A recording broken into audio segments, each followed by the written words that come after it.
Hey everybody, welcome back to my channel. My name is Andy. I hope you're doing really well wherever or whenever in the world that you are. Today, I'm gonna be talking about not my DNFs, not necessarily the worst books that I read this year in 2022, but I'm gonna be talking about the books that disappointed me the most, my most disappointing reads. For me, this meant that I was expecting to love them more than I did. Maybe I was expecting them to be something that they weren't, but for whatever reason, they really let me down. I'm gonna be talking about my 5 biggest disappointments of this year. Now, if this is not your kind of video, like if you don't like listening to people not gush about some of your favorite books, I have listed the books I'm going to talk about in this video in the description box down below. So if you're worried your feelings might get hurt or you're not all that interested in my thoughts about those books, skip this one. Maybe check out the next video that's the most surprising books, like the most pleasantly surprising books that I read this year. All right. Let's get into it. The first book, oh man, I'm coming out hot, guns a-blazing. The first book I'm gonna talk about that really disappointed me this year was House of Sky and Breath, the second book in the Crescent City series by Sarah J. Maas. Now, please do not come at me in the comments or unsubscribe or anything dramatic like that. I ended up giving this book 3 stars. So it's not that I did not like it. It just wasn't quite what I wanted it to be. I think part of it is I picked it up when I was feeling a bit slumpy and I wasn't totally in the mood to read, period, but I was excited that this had come out, so I wanted to read it. So I picked it up. And here's the thing. It took me a really long time to get into it. I felt like the first 3 quarters were really slow. For me, it felt like a bit of a chore to pick up. I don't care about Hunt and Bryce at all. So much of that book I just didn't care about. I don't like either character. So I'm finding that I don't really care where their relationship or story arcs go. Now, I will say some things that saved the series for me is the last quarter was a wild ride. There were so many twists and turns that came out of nowhere that kept me on the edge of my seat. There are a lot of side characters in this series that I adore. Rune, Hypaxia, Ethan, Therion.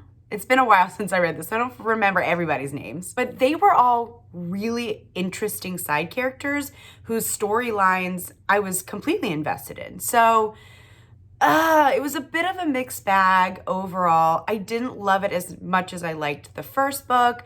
I am going to continue on in this series, but I think overall, the second book really disappointed me. The next book that really disappointed me this year, it really let me down, was Punk 57 by Penelope Douglas. Now, I read one of their other books that's actually on the pleasant surprises list, if you want to hear those thoughts. But yeah, Punk 57 was not for me. I didn't love all the teenage drama. It felt very, very high school. And yes, I know that they're high schoolers. It just doesn't appeal to me as like an adult reader these days. I also did not like the audiobook narrators. So that did affect my reading, my listening a little bit. I didn't really like Ryan or Misha at all. Again, I didn't like them as individual characters, and therefore I didn't find that I was rooting for them. I wasn't very invested in their relationship. I didn't care whether they got together in the end. I didn't care whether they made amends and, had a happily ever after. That couple just didn't work for me. Also, in this book, there was a lot of dirty talk between these 2 youngsters, and it felt way too explicit and mature for like teenagers to say. So it took me out of the story a little bit because I didn't find it very believable.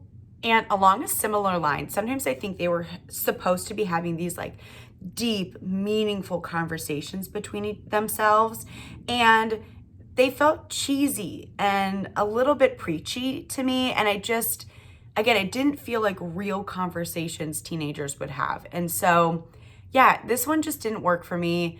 I do want to continue to read more of their work, like more of Penelope Douglas's work.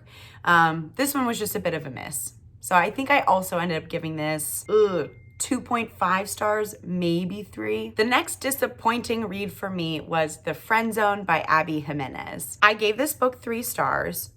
The reason this was disappointing to me is I had read Part of Your World earlier this year and fell head over heels in love. It low-key is one of my favorite books of the year.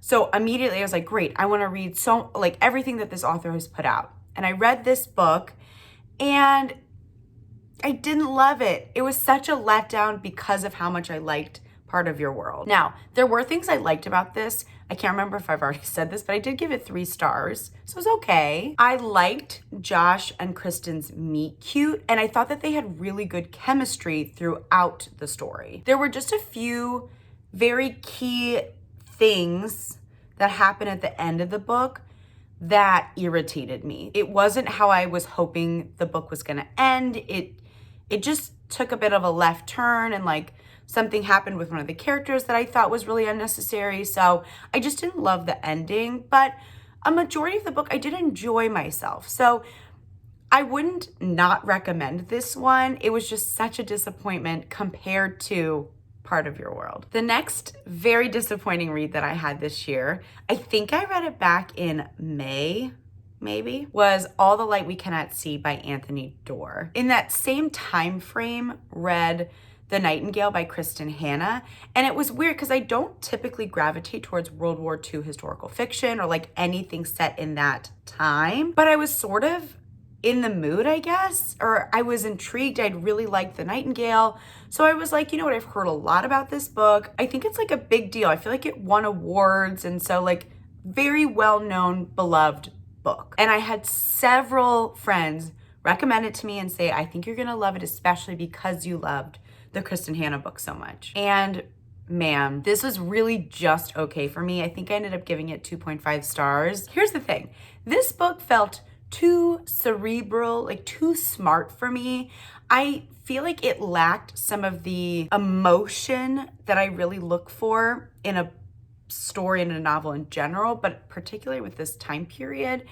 I just never felt like I was on the edge of my seat, curious to see what was going to happen next. It just kind of felt very slow, very meandering. And I think if you kind of enjoy that, you like the characters, you like just spending time with them, I can see why people love this book. I liked both of the main characters, the main POVs. I didn't love them.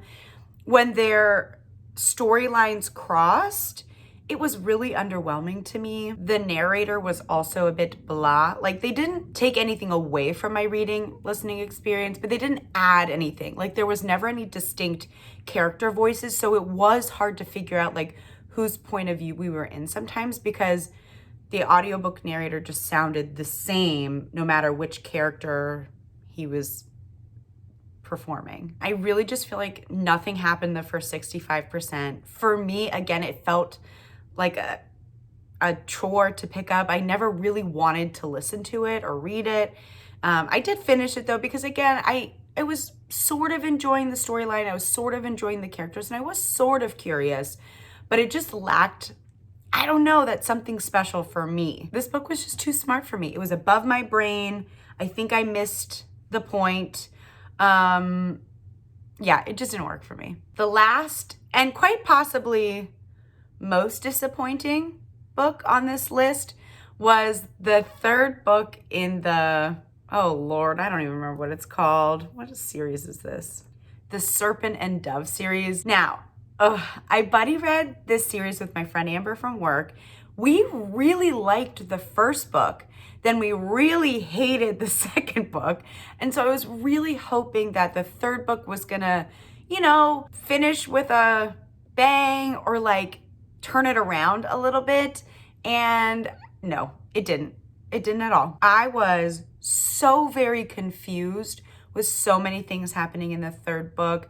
I was confused about characters' motivations. I was confused about plot things. I was confused about conflict and war stuff going on. I was confused about so much. Nothing felt clear to me. And because it just all felt really muddled and overdone, it just felt so flat. I also was not even liking the characters anymore. It just, yeah, it was a miss. I ended up giving this book a generous 2 stars. Those were the most disappointing books for me that I read in 2022. These, of course, I don't think any of these were new releases in 2022. They were just books that I happened to pick up this past year. And yeah, for various reasons, as you heard, these just didn't work for me. Now, they might work for you, and if that's the case, I'm thrilled for you and honestly a bit jealous, because I pick up every book hoping that I'm gonna fall in love. So when it feels really disappointing, or, you know, it just doesn't do it for me, that's a bummer. It sucks. Let me know in the comments down below, what were some of your biggest disappointments that you read this past year? Did you read any of the ones I have on my list? Feel free to share your thoughts and comments down below. Yeah, anyways, that's all I have for you today. Happy holidays, and I'll see you next time. Bye.